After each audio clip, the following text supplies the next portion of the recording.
Hello and welcome to Love and the Planets for the week of September 24th. I can't believe the summer has flown by and we're into the fall almost. And I am Margaret Gray in Dublin, Ireland. And I'm Armand Diaz in sunny Southern California. SoCal, we call it. Yeah, and you're on your way to a few other places, aren't you, Armand? So by the time this recording gets out, where will you be? The only thing, well, actually, on Sunday, I'll be in Sacramento. That is Sunday the 22nd, 23rd. I'll be in Sacramento. And then on the on Thursday, just say Thursday, I'll be in San Francisco.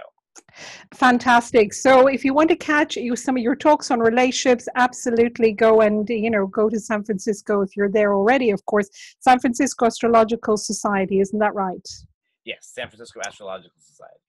Fabulous. So we've got quite a week ahead of us, haven't we, Armand? I mean, starting with a full moon, that's quite something. And that's going to be on the Tuesday here in Ireland, the early hours of Tuesday. And for the US, a lot of the US, it's going to really be on the Monday. So this is a full moon in Aries, but it's got some kind of spiky aspects. I mean, what are your initial thoughts in terms of relationships on this moon? I mean, a full moon in Aries, just like the full moon in Libra every year, this is sort of balance, me and us type of thing. Me and you, me and us. And it's spiky this time around for sure. It's square to Saturn. It is conjunct Chiron. It's not the easiest. And so there might be a lot of stuff for relationships that is just kind of like, okay, what am I doing for myself and what am I doing for us? Could be a little erratic, couldn't it? Because with Aries, you never know. It could be there could be a little bit of, I was going to say volatility, but volatility isn't quite the right word. Kind of sudden, unexpected surprises, maybe. Particularly also to kind of watch how we express ourselves, because it's going to be conjunct Chiron and opposite Mercury. So it could be that things suddenly, we suddenly say something that maybe happened 2-3 years ago that upset us to our nearest and dearest, and really didn't plan to do it, but it might just come out, and the repercussions might be a lot more than we expect. So if we've got anything to say, hold off till after the full moon. If you can, you know how it is with full moons. They just kind of get you to blurt stuff out. Although maybe square to Saturn will help. Maybe that'll sort of put a little bit of a, damper on things. Don't forget, though, the sun is quincunx Uranus. So, there's a lot of that erratic energy around. And so, but yeah, the square to Saturn. I mean, another thing that might come up as well is, the issues around duty and obligation. The way in all relationships, there's commitment, there's duty, there's accountability, all those things. And I think there could be an impatience with that, with this full moon in Aries. And yet Saturn is kind of, pointing out where the limitations are. So it could also be limitations in certain relationships, including friendships, family relationships, love relationships. All of those kind of things might come up, to Work be looked at. getting in the way, right? Work get in the way of things. Right? Yes. That's yes. So duty, then obligations. things get better as the week progresses because. Well, I don't know about that. I hate to be a spoilsport here, but Chiron goes back into Pisces on Tuesday. Now, it's been in Pisces such a long time, and then it went into Aries. And although Chiron and Aries has been about our identity, and any wounding, for want of a better word, to do with identity has come up, when it's back into Pisces, where it's going to be until March, I think in relationships, it brings up all those issues of dependency, codependency. Can I allow myself to be vulnerable? Am I in this relationship just because I'm lonely? All of those kind of sticky, icky kind of issues come up. Oh, great. What a winter we have to look forward to now. Exactly. And actually, it really is from the beginning of fall to the beginning of spring that this is happening. And I really, it was tough at the end of Pisces. And I'm hoping that we learned a little bit, and maybe it won't be so tough. But it was a sticky, icky thing for a long time. And I'm not, well, we'll see what happens.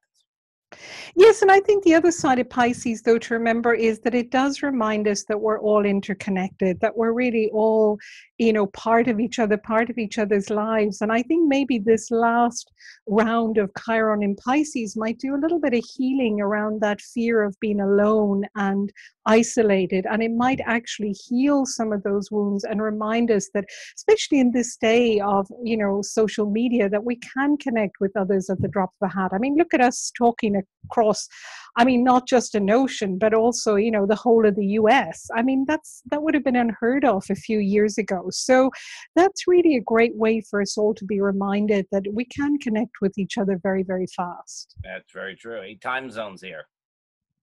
Yes. And I'm so jealous, looking at the bright light coming through your window, and you've also got a lot more sunshine than here. I wish we could invent a way we could send nice weather across. That'll be the next thing. They'll probably have teleportation done before too long. That'd be perfect. So what else is in store for the rest of the week? Well, we've got Sun trine Mars on Thursday, so that kind of might really lift us up. It gives us some energy. But then on Sunday, the interesting thing is that Pluto goes direct. And of course, Pluto always stays retrograde for quite a long time. But when it goes direct, I always think it's like that, like a huge, enormous truck that kind of gets, ready to go. It's stationary direct, I should say. It gets ready to go forward. And Pluto is such a big energy, but it's not easy to get a hold of it. So it's more rumbling underneath. What's your sense of the effect of Pluto direct on relationships? Well, I think that the thing with, as you say, Pluto direct is just it's a powerful rumbling type of thing, and it gives you the sense of what is happening that maybe has a sense of inevitability about it. When Pluto stations, we always have that sense of things being a little out of our control. And that's one of the things that, when it comes to relationships where we often have a lot of security issues to begin with, I think it gets really, really, it's a rumbling that we feel, it's a little bit like an earthquake that we're not necessarily all that crazy about. On the other hand, it does give us something of an opportunity to sort of push forward from that point. So, sometimes being a little scared is a motivator, if nothing else. It's also a good time, I think, to own our own power. And I think sometimes in relationships, we hand our power over, or we don't fully own it. And I think when Pluto changes directions, particularly going direct, he really reminds us that unless we stand in our own power, relationships are unlikely to work well, whether it's with family, whether it's with friendships, and certainly with love relationships, with intimate relationships. It's almost a theme of this week, from that full moon on the Aries Libra axis to the Sun trine Mars and everything, and even Chiron at the transitioning from Aries to Pisces. It seems to be the theme of the week is owning our power. That's really true. And I hadn't thought of that until now, but you're absolutely right. It is a key. It is a key theme. You're right.